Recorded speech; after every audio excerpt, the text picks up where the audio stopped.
quantité de mercure qui est présente dans les amalgames que les dentistes utilisent pour obstruer les caries. La France est même l'un des rares pays d'Europe à s'opposer officiellement à toute interdiction de ces plombages, et pourtant les dentistes s'inquiètent des risques sanitaires. Donc c'est un reportage d'Antoine Ly et Julien Collinet qui ont enquêté sur cette étonnante exception française. Ceci n'est ni un hôpital, ni une centrale nucléaire. Nous sommes chez un dentiste. Pour enlever un plombage, ce praticien suit un protocole très strict. C'est un masque au charbon qui filtre l'air ambiant. Et le patient, quand je vais fraiser le plombage, il va respirer exclusivement par le nez. Voilà. Ce dentiste redoute en fait le mercure. Les amalgames dentaires en sont composés à 50%. Dès qu'on va fraiser un plombage, dès qu'on le touche, même pour le polir, ça dégage une vapeur de mercure. Ce mercure peut être la cause de maladies neurologiques, sclérose en plaques, maladie d'Alzheimer et autres maladies chroniques. Les risques liés à ce composant sont un sujet sensible chez les dentistes. C'est pour cette raison que ce médecin témoigne anonymement. L'important pour lui, c'est de mettre en garde les patients. À partir du moment où j'ai compris que c'était toxique, j'ai pris mes responsabilités pour mes patients, pour mon personnel et pour moi-même. Précaution justifiée ou exagérée.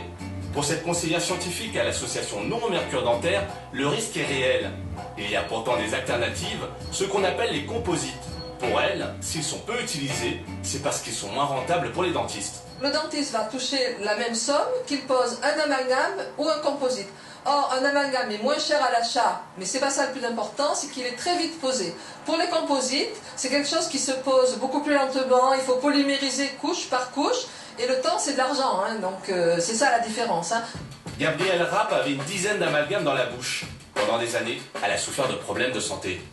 J'ai eu ce qu'on appelle le syndrome de la fatigue chronique. J'avais beau dormir, j'étais tout le temps fatiguée. Toute ma sphère ORL était régulièrement, chroniquement infectée. Des examens réalisés chez un dentiste au Luxembourg révèlent qu'elle est particulièrement sensible au mercure. Elle décide de faire retirer tous ses amalgames. Depuis, elle se sent beaucoup mieux. Ma vie a changé puisque je n'ai plus du tout le syndrome chronique de fatigue. Mes muqueuses nasales sont devenues roses alors qu'elles étaient grises pendant 20 ans. L'origine de tous mes soucis de santé venait bien du mercure que j'avais dans la bouche. Du côté de l'ordre des chirurgiens dentistes, on continue à défendre l'amalgame dentaire. Pour son président, ça reste le meilleur moyen contre une récidive des caries. 70% des praticiens l'utilisent. Le cas de Gabrielle Rapp ne prouverait pas le risque neurotoxique des plombages. Elle peut être allergique aux amalgames, on peut être allergique aux amalgames, comme on peut être allergique à n'importe quoi, ça c'est tout à fait possible. Mais de là à donner une sclérose en plaques, un Alzheimer, non. Ce dentiste est catégorique. Le taux de mercure présent dans la bouche est trop faible pour constituer un réel danger. Depuis l'âge de 10 ans, je dois avoir une dizaine d'amalgames en bouche. La semaine dernière, il a fallu qu'on me soigne une dent. Et bien, je me suis fait faire encore l'amalgame, monsieur. Donc, je n'ai pas un esprit suicidaire.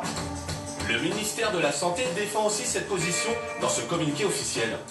Il n'est pas justifié aujourd'hui, du point de vue de la santé publique, de déconseiller l'utilisation des amalgames dentaires et encore moins de susciter des craintes irrationnelles à leur propos.